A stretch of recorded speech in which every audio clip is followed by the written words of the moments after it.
You know, there's something to be said about the lifestyle of a hermit sim, and that is, it sucks. I mean, what is there to do besides meditate among the swamp grass and abandoned cars? You've had enough, and you need to get out of there. So just hop on over to your trusty old computer and get a moving date set because you're about to leave the middle of nowhere for the outskirts of somewhere. You're heading to the city of Bridgeport.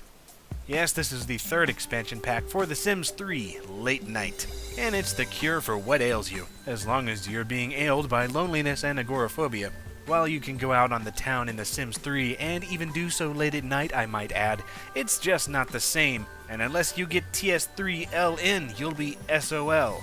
In order to access most of the features of Late Night right away, you'll either want to start a new game in Bridgeport or move your sim from their old neighborhood to the new one. Once you do, you'll be greeted by bridges, high-rises, and dive bars galore, followed by intermittent yet certain snobbiness. There's a crap ton of changes, so we'll get right to it. The first thing you'll notice in Bridgeport is the severe lack of houses. That's because most of the living spaces are now located in high-rise apartments or downtown brownstones. They provide far less space than most houses, but they'll cost you less than a house and you'll have the convenience of living in the city. However, unlike in apartment life for The Sims 2, you usually aren't able to roam about the building, instead only having access to your own loft. You'll also get a nice bit of privacy living in a penthouse since the only access is by elevator, and you can pick who comes in the building by way of a ground floor buzzer system. Inevitably, you'll soon bore of the reclusive living quarters and want to explore downtown. Living in the city, you'll have virtually no need to own a car, so you can walk, bike, or take taxis as always. But there is also a subway system for public transportation, which acts like a fast travel teleport between stations. From the street, you'll be able to access the new enterable venues: bars, dance clubs, and high-end lounges. Bars are rather self-explanatory. They are generally hangout spots that are open to everyone from evening into the night. You'll often find new games to play, like darts, shuffleboard, arcade machines, and loose women. You'll also find bartenders, or mixologists. These Sims are there to provide all sorts of services, from providing bar food and mixed drinks of varying potency to just standing there listening while your Sim rambles on about life, the universe, and everything. They'll also provide entertainment, as the more skilled they are, the better show they'll put on when mixing drinks. Your Sims can also attempt to learn the mixologist skill, eventually gaining the ability to moonlight as a mixologist for extra simoleons, but only after breaking enough glass to fill one of Jigsaw's torture chambers. It's also worth noting that you can now travel in groups of friends, bar hopping all night long, and generally being obnoxious as a team, which always makes for some memorable hijinks. Next, you have dance clubs. Once again, it is what it is. A club where you'll dance. These are the lives you'd love to lead. There's still bar stuff in there too, so it's pretty much just a darker bar with louder music and sweatier Sims. Finally, you have high-end lounges and private clubs. These are awesome and the best of the best, but guess what? You can't just get in on your own accord. One option is to just bribe the bouncer. Usually 50 or 100 simoleons will work. You can also flirt or sneak your way in. But good luck getting to talk to anyone, since it will be obvious you aren't supposed to be there. You see, these social lounges are only for the most elite of Sims, so in order to fit in, you'll need to climb the social ladder to stardom. This brings us to the new celebrity system of Late Night. It's one of the biggest additions, and it's just a measure of notoriety among all Sims, and you start at the bottom. In order to gain admittance into the exclusive clubs, and especially the VIP sections, you will need to be famous. This can be achieved in a variety of ways, from simply climbing the career ladder and slowly gaining fame, which works very well with the film, music, and sports careers, or befriending celebrity Sims of higher rank than you, which is displayed in stars out of 5. And of course, just being filthy, stinking rich will do wonders. They won't let you in? You buy the club, then see what they say. But still, anytime you talk to a top-end celebrity, you will get snubbed until you impress them. You can try all sorts of things to get their attention, like bragging about how much money you have, your skills, your job, or even name-dropping other celebrities if you know of any. And the more you get to know a celebrity and their friends increases your own fame. Eventually you'll be recognized all over the place, with Sims begging to talk to you, wanting autographs, taking cell phone photos, and of course the paparazzi will be out and always watching, delving into your private life and generally making you miserable. You can still go a little crazy, but just keep your panties on.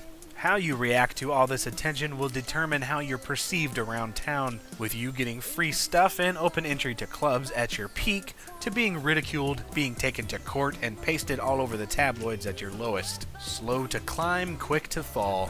Becoming a superstar athlete or actor are the most obvious ways to gain fame, and those careers have been expanded to allow for just that.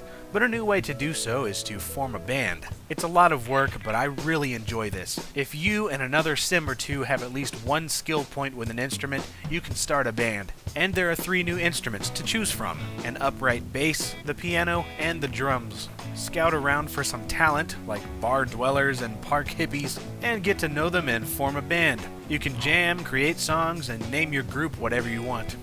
Eventually you'll get gigs and side projects and fame and money, and it's all good from there. Eventually you'll register as self-employed and make enough bank to live off of quite comfortably. Kicking back in the clubs, totally not getting a high in the VIP lounge with the new Simlish hip-hop music blaring. So watch out for the green bubbles, man. And all of this gets thrown for a loop a little bit with the final main addition, Vampires. The game seems to want you to think that they're uncommon sims, but within the first minute of playing the game, one came knocking on my door, promptly prompting the hunted moodlet to appear. Yes, these are vampires in the classic sense. They hate sunlight and garlic, have superpowers, and lust for blood. And there's not a sparkle in sight, thank goodness. They do require permission to feed though, so not everyone will become vampires unless they want to. Just get to know a vampire a little bit and then grant them the ability to either feed on you or even become a vampire yourself. You'll get this totally metal animation, and in a day or two you'll turn into a vampire, complete with a new skin tone, fangs, and evil eyes, and yes, superpowers. As a vampire, you can enter Sims' minds, doing things like reading their thoughts or influencing them to like you.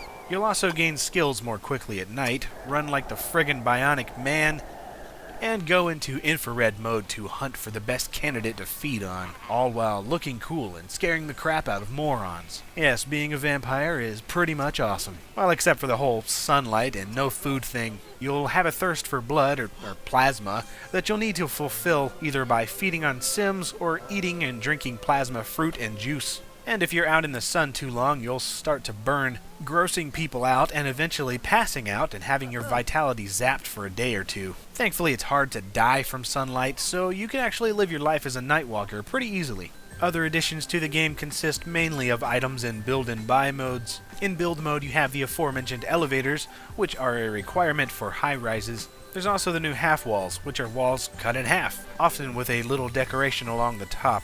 In the decks and foundation section, you now have platforms, which are nice for separating a section without requiring stairs. There are also, hey, whoa, there's a urinal in an art gallery. How convenient. There are also curved pools and the addition of fountains and spouts, which are pretty cool, but there's still no freaking diving board. However, hot tubs have finally returned, and yes, you can go skinny dipping. And yes, you can woohoo in them. Just watch out for the paparazzi, as it may be hazardous to your fame's health. And actually, you can also now get it on in elevators. Dare I say, love in an elevator, living it up when I'm going down. There are also plenty of new decor and useful items like TVs and a totally awesome in-wall virtual fish tank. And thank everything holy, you finally have the ability to move wall art up and down, so you can use all that extra wall space to be tacky. And finally, another addition to the home is the butler, which is like a maid except totally useful. They live in your home and will do all sorts of stuff that the maid would scoff at, like give massages and repair broken items. The final additions are clothing and create a sim options. At long last, the oft-requested breast and muscle tone sliders are here, allowing for totally ripped dudes. And totally unrealistic ladies. Seriously.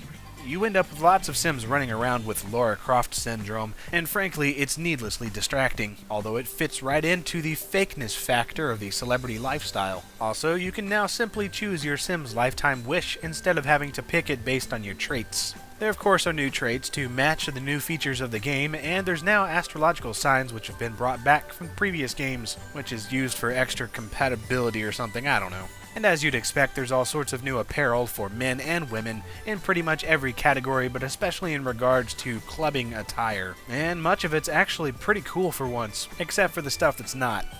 So is Late Night for The Sims 3 worth buying? As always, the suggested price by EA is $40, and you get a few piddly items for registering the game online. But, and this is a first for me, I have to say that there is no question that Late Night is worth buying. It is absolutely worth getting, even at its full price. The amount of new things that you get that are actually fun and useful is superb. Unlike previous expansions, this one really just focuses on expanding the main Sims experience, and lets you do whatever you want with it, and it seems like there's something for everyone. So if you're a fan of The Sims 3 and have left the game alone for a while, make the game worth playing again, and go out and grab Late Night.